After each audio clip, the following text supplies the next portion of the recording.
CST, un terrible drame qui s'est déroulé le vendredi 10 février 2023. Pierre Palmade se trouvait au volant de sa voiture, en Seine-et-Marne, lorsqu'il s'est déporté sur la voie de gauche, percutant de plein fouet un autre véhicule. L'humoriste a grièvement blessé une femme enceinte, qui a perdu son bébé par la suite, un homme, ainsi que son fils, âgé de 6 ans. Une enquête pour homicide et blessure involontaire par conducteur ayant entraîné une incapacité totale de travail supérieure à 3 mois a été ouverte.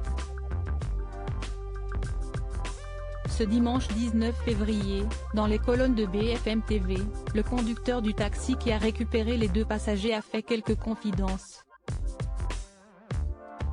Il a d'abord expliqué les avoir transportés de la maison de campagne de Pierre Palmade à leur domicile parisien. Ce dernier est spécialisé dans le transport de personnalités et il connaissait bien l'humoriste. Je suis arrivé aux alentours de 20h, j'ai attendu 5 minutes et l'un des 2 est venu vers moi, s'est-il souvenu avant de poursuivre, il m'a dit qu'on attendait quelqu'un d'autre puis il est retourné dans la maison pour chercher celui qui mettait du temps à sortir.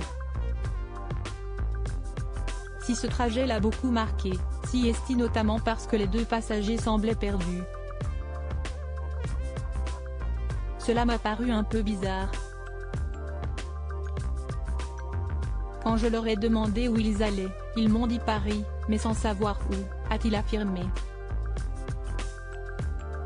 Était-il encore sous le choc de l'accident? Le trajet des 2 passagers de Pierre Palmade se précise puisque le chauffeur de taxi se souvient d'en avoir accompagné un jusqu'à Rambuteau, entre le 3e et 4e arrondissement et le second à Marx-Dormois, dans le 18e. Selon le conducteur, le trajet s'est déroulé dans le plus grand des calmes. L'un était sur son téléphone, l'autre paraissait fatigué, choqué et portait des lunettes de soleil dans la voiture, en pleine nuit, s'est-il souvenu avant d'ajouter que les 2 hommes avaient chacun un sac, de taille moyenne, qu'ils l'ont gardé avec eux. Ce qui l'a également marqué? Ils ne se parlaient pas, mais chuchotaient simplement par moments, a-t-il indiqué avant d'ajouter que leur comportement lui a paru bizarre.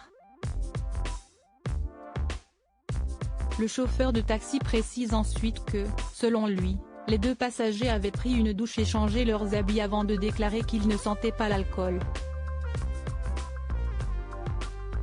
Ce n'est qu'une fois rentré chez lui que le conducteur a été informé de l'accident de Pierre Palmade. Contacté par la gendarmerie de Fontainebleau puis par le commissariat de Moissy, il a été entendu le 14 février dernier. Une audition durant laquelle il a tout raconté dans les moindres détails, permettant aux enquêteurs d'en apprendre davantage sur cette soirée. Ils m'ont sorti une planche avec plein de photos, j'ai reconnu les 2 passagers, s'est-il souvenu avant d'ajouter, ils avaient tout sur eux, ils étaient sûrs que c'était eux. Ils attendaient que quelqu'un confirme que c'était ces personnes-là. Passager de Pierre Palmade, que risque-t-il? L'enquête se poursuit et les 2 passagers, âgés de 33 et 34 ans, ont pu être identifiés par des enquêteurs. Ils n'ont pas été mis en examen mais placés sous le statut de témoins assistés. Comme le rappelle BFM TV, il leur est reproché la non-assistance à personne en danger puisque les 2 hommes ont pris la fuite suite au terrible accident. L'un d'eux s'est rendu tandis que l'autre a été interpellé à Clichy-la-Garenne, dans les Hauts-de-Seine quelques jours plus tard. De son côté, Pierre Palmade a été jugé à l'issue de ses 48 heures de garde à vue et il a été mis en examen pour homicide involontaire et assigné à résidence à l'hôpital avec un bracelet électronique. L'humoriste fait également l'objet d'une seconde enquête pour détention d'images pédopornographiques et les investigations ont été confiées à la brigade de la protection des mineurs.